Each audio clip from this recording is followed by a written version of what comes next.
When we think about well-being, the first thing that comes to mind is self-care. But before we can even engage in self-care, we need to understand why. Why is it important? How does stress impact us? It has impacts. Long-term chronic stress influences our mood and our mental health. It also impacts our cognitive functioning, our memory, and our concentration.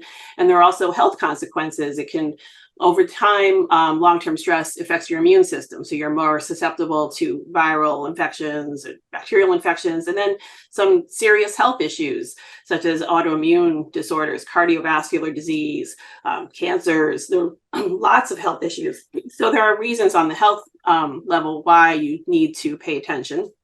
And then there are also professional liability concerns. And one of the reasons the legal profession is interested in wellness is because if you're not taking care of yourself and you're kind of strung out or you're coming to work with a substance use problem, you're more likely to get in trouble in terms of your professional liability.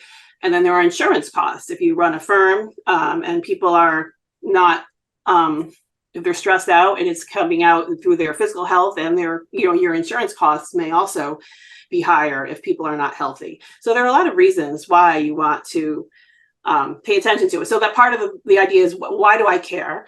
And then once you do care, well, what do I do about it? So how are you able to pay attention to what's going on within you, physically, psychologically? Lawyers are very externally focused. Right? You learn that early on, and you don't want to pay attention to your emotions. They represent weakness, and so you're trained to focus externally, and that's to the detriment of your own self-care. And then there are other factors that play as well, as what is your work environment like? What are your work demands? What are your billable hour requirements?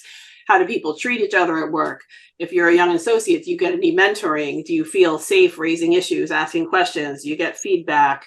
What are you doing in terms of balancing your work and professional responsibilities? And are you able to manage them both adequately? All right, what are you doing in terms of maintaining healthy relationships? There was an article in the Harvard Business Review, I think it was 2018, talking about a study that found that lawyers are the loneliest profession. And so what are lawyers doing what can we do to help people to connect? Because loneliness is another risk factor for mental health issues, physical health problems, even early death. And it also impacts your ability to focus on your work. And then there's a financial component as well. Financial stress compounds any other stress in your workplace, and many law students graduate with debt these days, and how are they managing that? And then just you're thinking about, I didn't talk about meaning.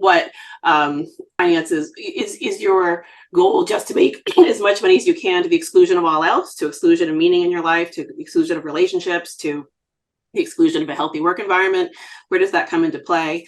And then meaning. We all need a reason to get up in the morning, and it could be in the subject matter of your work. It could be being part of a team, or you can get that meaning from something external. It could be your relationships, your spiritual life, or volunteer work you do, but we all need to have that sense of meaning in our life. So all of these things are important when we think about well-being.